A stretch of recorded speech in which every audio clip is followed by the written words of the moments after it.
More than 70 people were killed this week in the Idlib province of Syria, which is held by opposition forces to Assad's regime. The evidence suggests that the attack was carried out using sarin gas, which, for those of you unfamiliar with it, is a nerve agent which essentially paralyzes your lungs, allowing you to suffocate.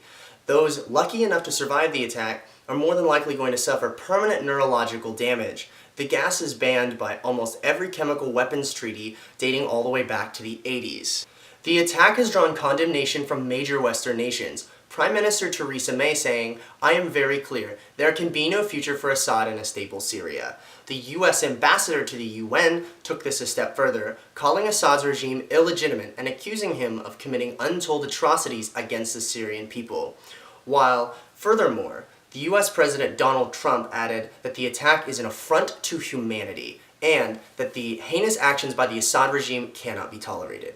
The Syrian government has fervently denied using chemical weapons, as they signed a treaty in 2013 giving up all of their chemical weapons stockpiles, and the Russians are backing their story, offering their explanation of events, saying that Syrian warplanes may have hit a rebel chemical weapons stockpile. Now, many Western military officials are calling this story unlikely, mostly because not only do the rebels lack the ability to create sarin gas, but that an airstrike would have destroyed the stockpile and not released it. The effects of this attack could be far-reaching, as the United States has been backing rebel forces in the region for several years, and the Russians have been backing Assad's regime.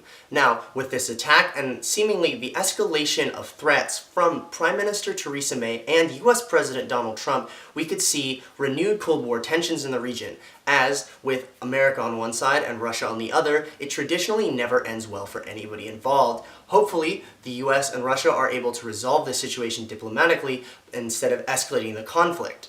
As always, I hope you are more informed now than when you came, and have a nice day.